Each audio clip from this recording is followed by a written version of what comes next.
Welcome. In this video, I'm going to be replacing the key fob shell for the remote on this 2006 Honda Odyssey. So the part I'll be using is this Horan replacement shell. And if you find this video helpful and you want to purchase one of these, I'll put a link to it in the description. And if you use that link, it helps me out a little bit and doesn't cost you anything extra. So this shell's pretty beat up. It's cracked around the corners. So let's look at the replacement shell.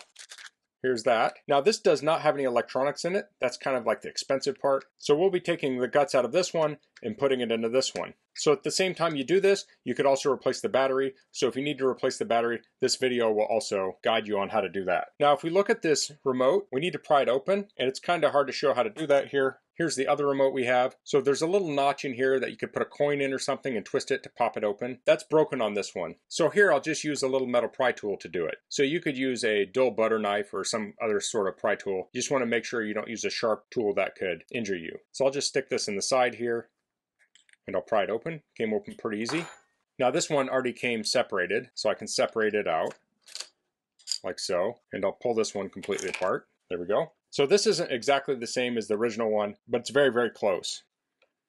So I'll take my pry tool here and I'll pull out the insides. So I'll just go on the side here and kind of pry it out. Now if you're just changing the battery, we can come in from this end and pop that battery out.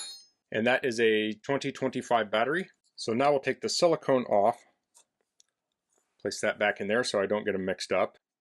And I need to take the circuit board off of here. So there are these little tabs on the side. I'll just pull back on those till they unclip, and the circuit board should come out.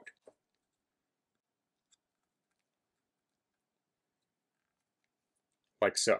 That may have looked a little tricky, but it's kind of hard to record because I need to keep it in focus of the camera and have my hands out in front of me in an unnatural position. But it's really not too difficult. So now we'll go into the new one and I'll pull this out. And I'll pull the silicone out. Now these keys are loose. Well, there's an example. The panic just came out, so I'll put that back in. So these little long tabs face inwards, so I'll set that aside. So we'll take this and we'll pair it to this. So you can see the two little tabs will line up with the notches on the circuit board. So I'll snap that in, like so. Now I don't want to put the battery in until I get this in because I don't want to accidentally press buttons and set off the panic alarm. So now we'll place the circuit board inside the silicone. So you can see the 4 switches here line up with these 4 buttons. There's a little tab on the top and bottom. Those are going to fit in little slits in the silicone. So I'll tuck that in there. Tuck it in on this side. You want to make sure it's all around, it's not folded under.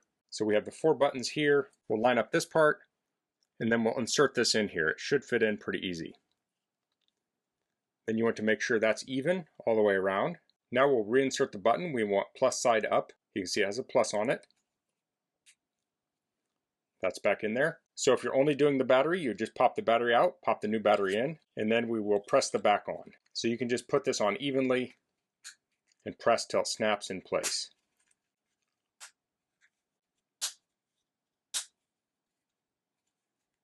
Okay, so for the final step, you put the key ring back on, and then I would test the buttons right away. If something's not in the correct position inside, you want to know right away, like if that silicone is folded over in a weird way, the longer it's in there, it could get ruined. So test it out, make sure it works, and then you can go store it away or do whatever. So that's how you replace the key fob shell on the remote for a 2006 Honda Odyssey. I think this is usually a better option than replacing the whole remote. The electronics inside work just fine. It was just the physical appearance of the shell that was in bad shape. So this gives it a new life.